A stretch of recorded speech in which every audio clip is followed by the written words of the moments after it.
Hello. This episode is sponsored by my friends at Keela, a comprehensive fundraising and donor management software that will help you expand your reach, increase your fundraising revenue, and foster a dedicated community of supporters. Now, several of my clients are currently using Keela, and they continue to be impressed with how easy it is to use, how affordable it is, and most importantly, the results that they see and the impact they're able to create. Now, Keela is hosting a free webinar led by me on June 6th, how to drive donations and get engagement using social media. It's totally free, and you can get all the details and sign up at www.jcsocialmarketing.com/Keela. That's jcsocialmarketing.com/Keela. See you there. Hello, and welcome to Nonprofit Nation. I'm your host, Julia Campbell, and I'm going to sit down with nonprofit industry experts, fundraisers, marketers, and everyone in between to get real and discuss what it takes to build that movement that you've been dreaming of. I created the Nonprofit Nation podcast to share practical wisdom and strategies to help you confidently find your voice, definitively grow your audience, and effectively build your movement. If you're a nonprofit newbie or an experienced professional who's looking to get more visibility, reach more people, and create even more impact, then you're in the right place. Let's get started.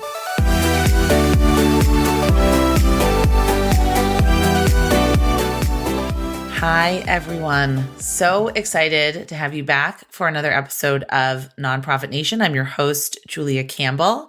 Today, we are going to discuss strategies and tips for how to take back your time and banish burnout. And I have a guest here that I've been really excited to have on the podcast. And I know a lot of you know Rachel Bearbower, and she's the founder and CEO of Small Shop Strategies, a nonprofit consultancy focused on teaching executive directors how to detangle their systems so they can focus their time and energy on building relationships and raising more for their causes. And in just the last 3 years, Rachel has built a community where over 100 executive directors are showing up for themselves and learning how to boldly fundraise, tell better stories, and become even more impactful change makers. And I love this piece of the bio, so I have to read this, Rachel. You can also find her doing chores on the farm. She lives in Iowa and helps run a 500 plus acre property, rolling her eyes at one of her 3 rescue pups who've probably eaten something they shouldn't have, and meal prepping. Oh my gosh. I always want to meal prep, but I never do. So maybe we can talk about that later. But Rachel, welcome. Hello, Julia. I am very excited to be here. I'm sure you don't need any other introduction, but tell me about where you started a nonprofit journey and how you landed on the work that you do today with executive directors. Oh my gosh. Well, to be honest, I started by accident. I was working for a financial institution. I was planning to be a financial advisor. I had plans to wear a power suit, and that just came crumbling down when I realized how much it sucked. Yeah. I realized it wasn't for me. I actually quit my job in a meeting. In a meeting? In a meeting, yeah. You're like, I'm not doing this. Yeah. I will say that it wasn't maybe my most proud moments, but it was real and it was honest. And I left that job. I was living in Boston. I left Massachusetts, went back to Washington State, and had heard about this organization, this nonprofit thing. And I was like, okay, it can't be that hard to start a nonprofit. Famous last words. Yep, and I mean, if I had known anything about, just how hard it is to run an organization, I would have never started one. But I was so naive and just so driven that I just kept putting one foot in front of the other. And then founder, executive director, years later, here I am. And getting to where I am today is because I started by teaching what I know. Mm-hmm. And that was how to be an executive director in a small shop.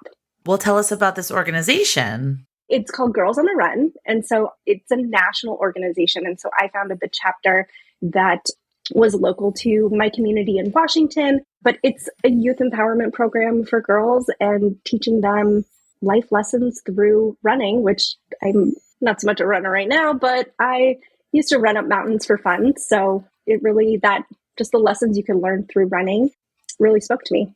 That's so cool. Yeah, I'm not a runner. I did used to run, but I love the name Girls on the Run. And I think that a lot of my listeners can definitely sympathize with the doing everything on your own and being underfunded and wearing all the hats. Certainly, That's something that a lot of the listeners of my podcast, my clients, can sympathize with. So I've took your productivity challenge, which we'll talk about. And what I thought was so interesting when I've been reading a lot about your work is that I know that you have a problem with the word productivity. So I do as well, and I'm trying to find a better word for it. But you write on your website, and you write this to executive directors, you already put enough pressure on yourself to be productive all the time. But I'm here to show you the tools and strategies to work smarter, as in work less. Corn doesn't produce 24/7, 12 months a year, and neither should you. So can you tell me more about sustainable nonprofits versus, quote unquote, productive nonprofits? I think I've always been somebody who has embraced kind of a seasonal mindset, and then becoming a farmer, that has basically become my life. And to be sustainable, to continue to do what you want to do, you have to first know where you are and then know where you want to go. Mm-hmm. And, I think most organizations, and at least the people inside of them, they're drained and they're scattered and they are overstretched. And so to me, a productive nonprofit is an organization that is trying to do more with less. It's a nonprofit way, continuing to do more and more and more and be more productive. It's more. It's always more. And yep, there's always more to produce. There's always more to do. There's always more time to fill. Exactly. And I think a sustainable organization really figures out, so there's the idea of a sustainable organization, but sustainable impact. Okay. So you have to strike this balance between figuring out what you do and then doing that and doing that really well, and then doubling down on that. And usually where you want to go is that sustained impact. And I don't want sustained impact to be confused with like being content, because I think that in our organizations, we are constantly trying to do good. We are making systemic change. This also means being uncomfortable. You are doing it consistently. And when we create sustainable impact, we are creating more room for greater generosity. And greater generosity means deeper and more meaningful relationships. And we can just continue to do what we are doing even better. So I think the simple answer is not doing as much and doubling down what you're doing really well. And I think that that's where I struggle with productivity, because I'm like, or the word productive, because it means more. And I don't think we need more on our plates. I totally agree. I have kind of an addiction to quote unquote productivity books and blogs. Me too. But I agree. I think it's not about producing more. It's not about quantity. It's about quality. It's about spending time in the right areas on the right things. So in that vein, sort of while I have you here, when do you think executive directors should look to hire? If you founded a nonprofit, or even if you're a marketing person of one, when do you know that it might be time to take some things off your plate? Well, probably immediately. Probably immediately. Yes. I think I can take this advice as well. I think it's also important to not only understanding like what your organization does well, but what do you as a leader do well? And where is your zone of genius? I think that we keep trying to wear all of the hats, but we don't look good in all of the hats. I mean, I actually look good in a lot of hats, but that's I don't look good in hats, but yes, I get it. But we should not be wearing all of the hats. We should pick our favorite ones. What's your zone of genius? Stay in that lane and then find someone. And I think this is where we sometimes go wrong with our hiring. We hire someone who, we think is going to, like, maybe doesn't know as much as us, or we're going to teach all of the things. I want to hire someone who is smarter and faster and better at whatever it is that I want to hire them for. Mm-hmm. Like, can I write a fundraising letter? Absolutely. Is there someone out there who can write it even better? Yes. And I want that person. Mm-hmm. So figuring out your strengths and your zone of genius, which I love to say zone of genius, and how can it really best fit with other people's zone of genius and what they do best. Sort of like for me, my taxes are not my zone of genius, unfortunately. I can't do everything myself. Editing a podcast, not my zone of genius. Yeah. So really figuring out where you can create more impact by taking those kinds of things off your plate. So we know, anyone listening to the podcast, like there never seems to be enough time. And it doesn't matter if you are a consultant or if you are working a full-time job, but I work with so many nonprofit development and marketing directors, and they're often juggling marketing and development at once, full-time, or if you're an ED, you're juggling all the things. So what are some of your favorite time-saving tips to work smarter, not harder? Give us as many or as few as you want. Yeah. So what I'm always trying to teach is to create some clearly defined systems. Okay. So the systems within your organization, and when I say systems, I don't actually mean like all of the technology. I literally mean like, how do you operate? How do you as a human operate?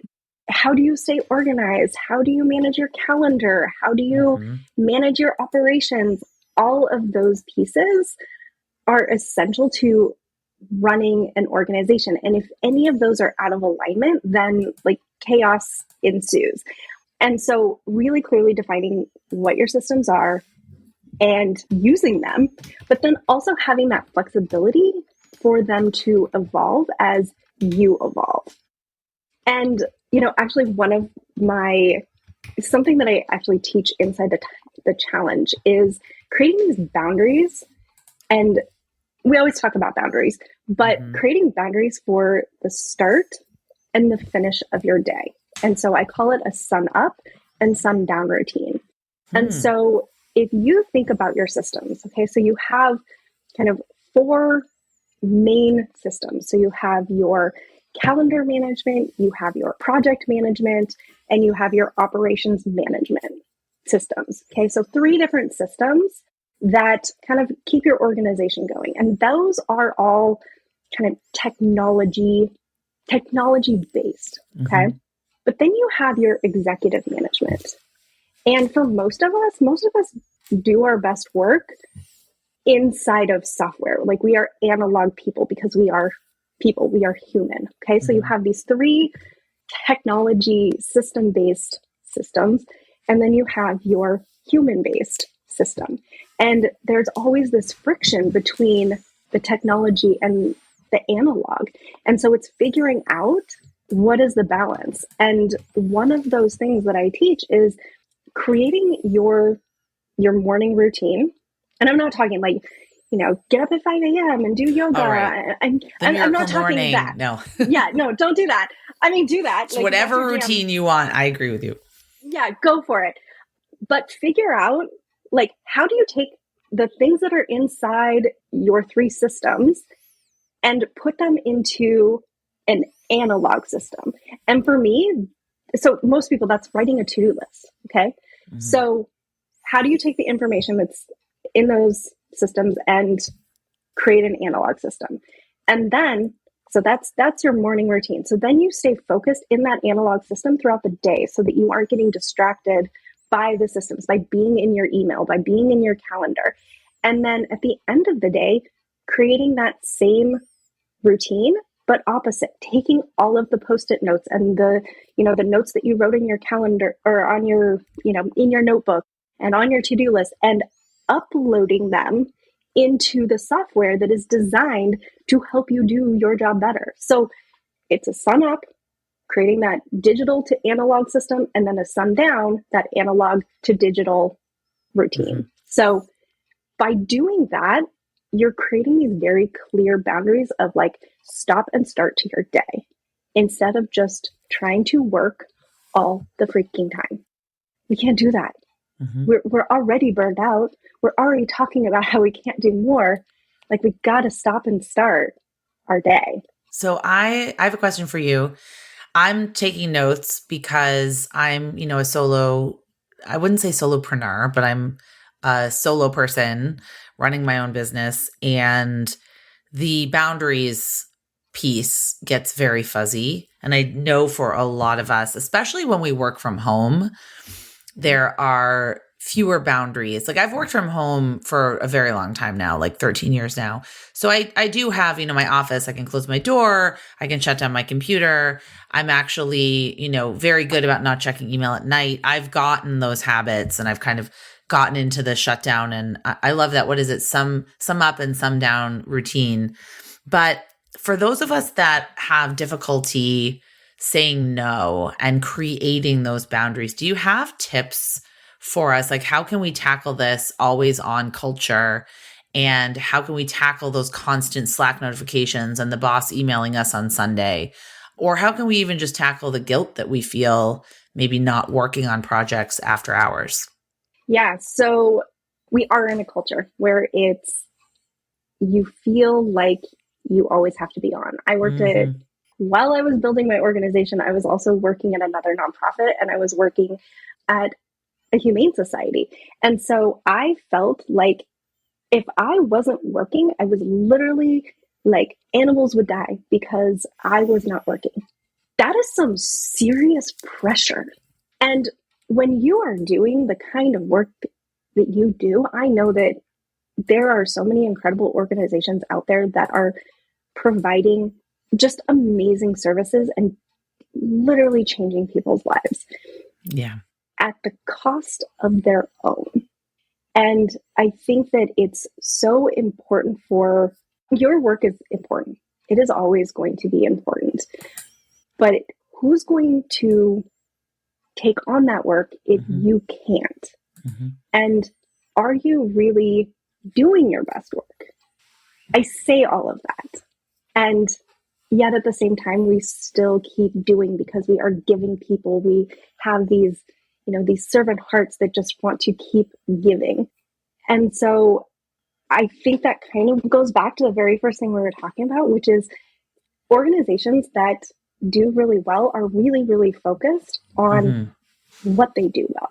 And I think so many of the organizations that kind of are just like always going and like never have time wearing all the hats is because you're trying to be all things to all people. And I think when you can get really, really clear on what your goals are, it makes saying no a lot easier. Because if you don't know what your goals are, then you're like, I can do that event on a Tuesday night, even though I was planning to go out with my friends that I haven't seen in 2 years. Yeah, I can do that. What if you knew that you weren't, going to that event is not your focus. Like, that's not what you should be doing. It's like, you know what? I can't do that tonight. We are focused on this. Going to that event is not what I need to do tonight. Being able to say no, or when a board member, brings up this great idea and you're like, you know what?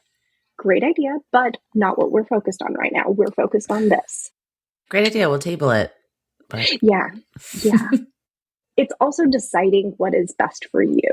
Figuring out what your non-negotiables are. Is it picking your kids up from school? Is it taking your mom to physical therapy? Is it having lunch with your grandma once a week? what are your non-negotiables that feed your soul? Prioritize those first. Mm-hmm. Then understand what your energy blocks are. So when do you work best? I had a concussion a year ago and I am still navigating. It turned my world upside down. Oh my gosh. I had to relearn all of my productivity systems. Like I had to relearn them because my brain is literally wired different now. So I used like my focus time was like 7 a.m. to 11 a.m. And like that's when I got my best work done. Now, if I have like a meeting at noon, I stress until noon. And then I have used up all of my energy stressing about the meeting. I have the meeting and then I'm just like exhausted. So then great, I've gotten one meeting done. Mm-hmm. So what used to work doesn't work as well. Actually, my time when I am just like in flow is later in the afternoon. So that is very different. And my schedule is not designed for that. Mm-hmm. And I also need more sleep because my brain just takes longer to recoup. And so by figuring all of that out, figuring out what your energy blocks are, what are your boundaries? Like not working past 6 p.m. I am having a couple of days where I don't have meetings. Mm-hmm.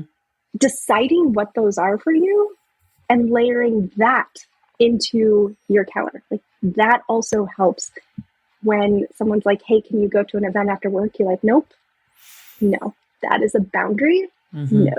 And think about future you. I always think about future me.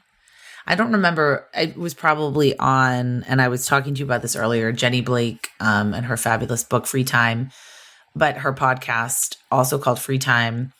But think about future you.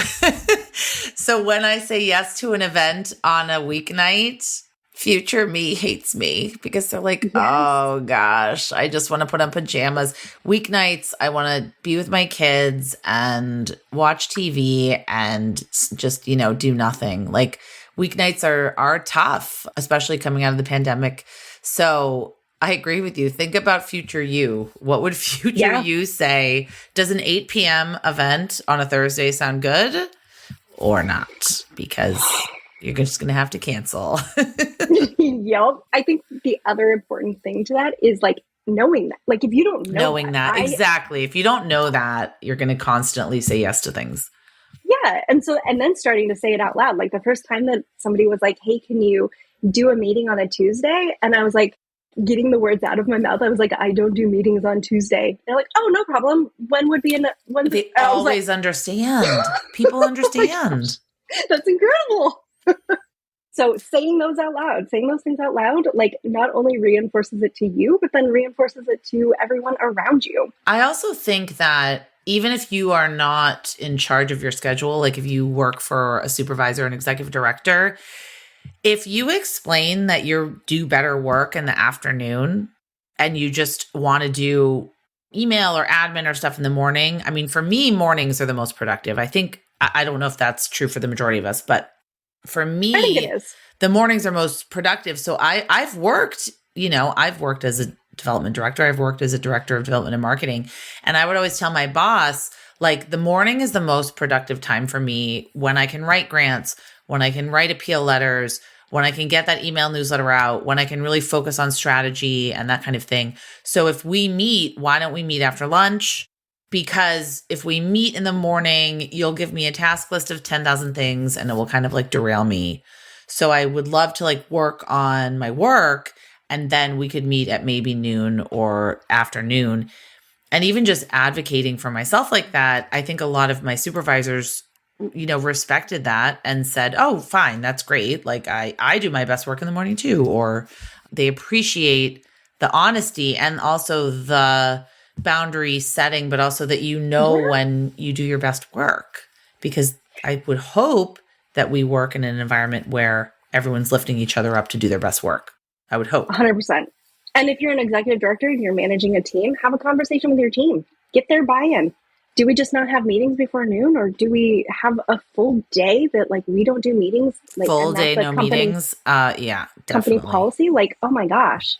Because as we know, meetings mean work. So like you go to a meeting, you get 95 things to do, and then if you're in meetings all day, I mean, I've had this happen, client meetings all day. I have a stack of work, but then I need to actually do the work that came from the meetings. Yes. So Yes. you can't just have meeting after meeting after meeting because it's just going to constantly pile the work on. But something else that you talk about that I thought was really interesting, you talk about building resilience. I just think this is such an important topic because, we experienced a collective trauma.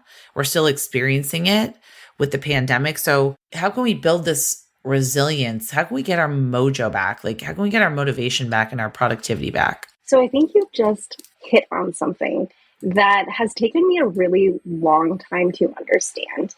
When we think about resilience isn't building back. It's not getting back to where we were. It's choosing to bravely move forward, even though you're headed in a direction that you might not know where you're going to end up.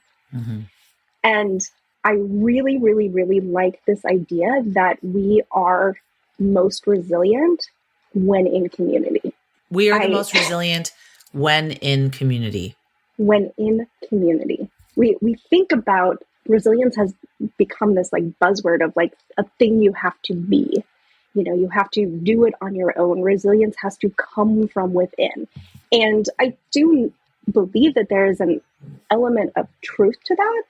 But I also believe that resilience, like if you are feeling alone and afraid and isolated and unclear of what direction to go in, you're not going to figure it out by just like looking inward. You're going to go to your friend who has been there before. You're going to go to your family who is going to support you. So we are most resilient when we are in community. And I actually, so I looked up the opposite of resilience. Ooh. Because, nonprofits are executive directors, people like we're trying to be resilient, but what is the opposite of that?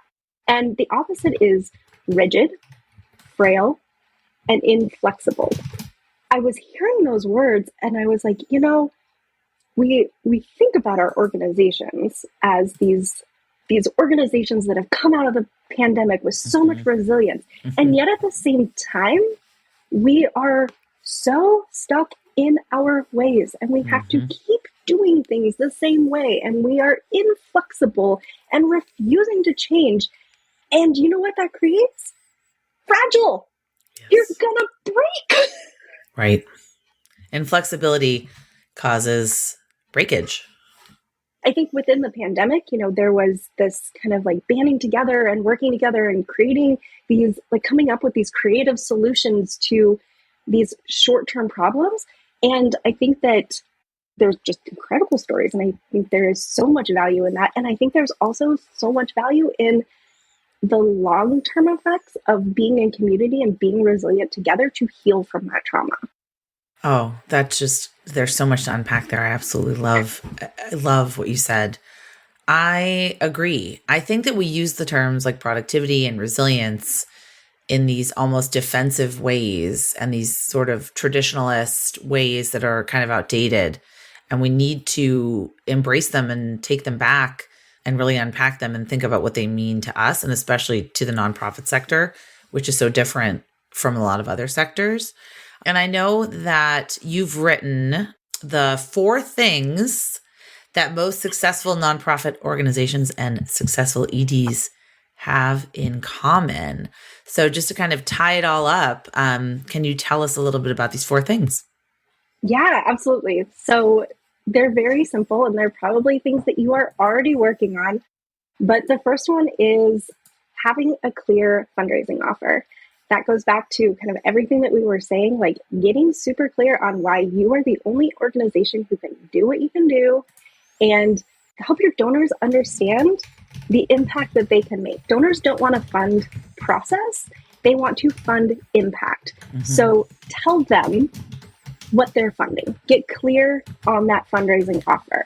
Show up consistently. This is where a lot of organizations struggle is they, are all excited and they, get everything ready and get everything going and they're good for like a month or so and then just fall off social media or fall off like sending out that newsletter, fall off communicating with their donors.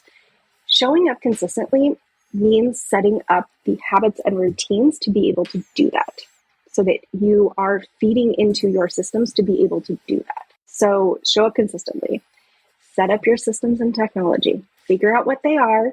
Remember, systems doesn't necessarily mean technology. There's lots of different systems inside of your organization.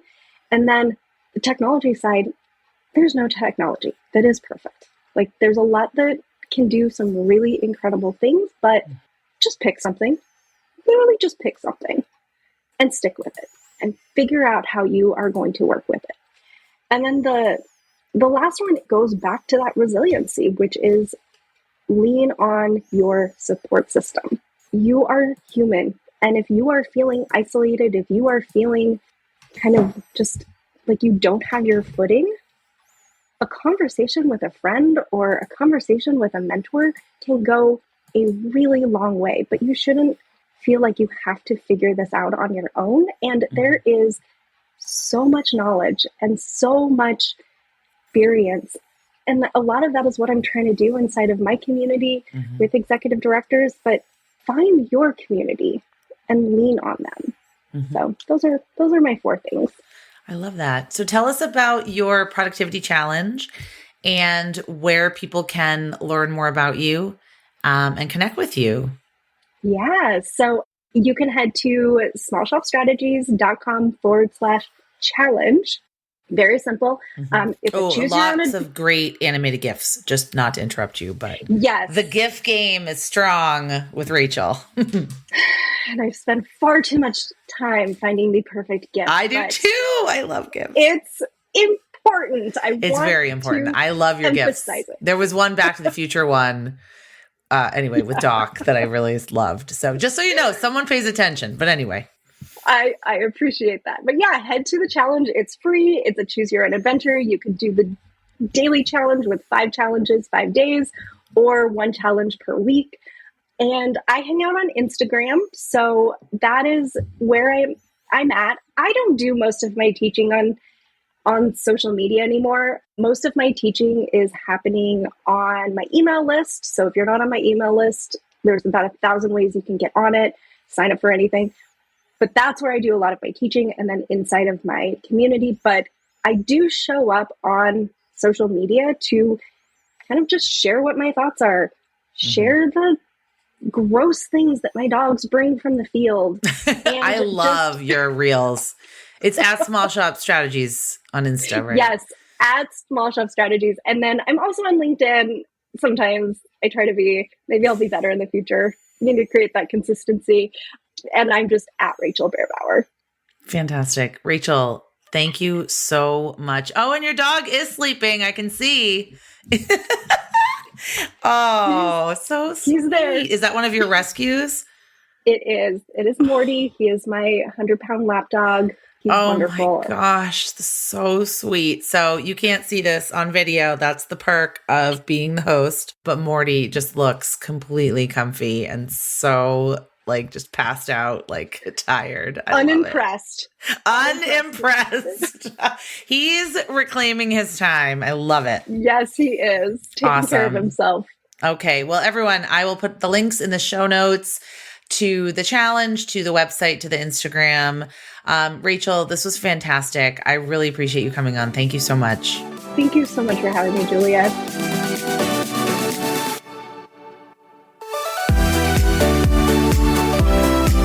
Well, hey there. I wanted to say thank you for tuning into my show and for listening all the way to the end. If you really enjoyed today's conversation, make sure to subscribe to the show in your favorite podcast app, and you'll get new episodes downloaded as soon as they come out.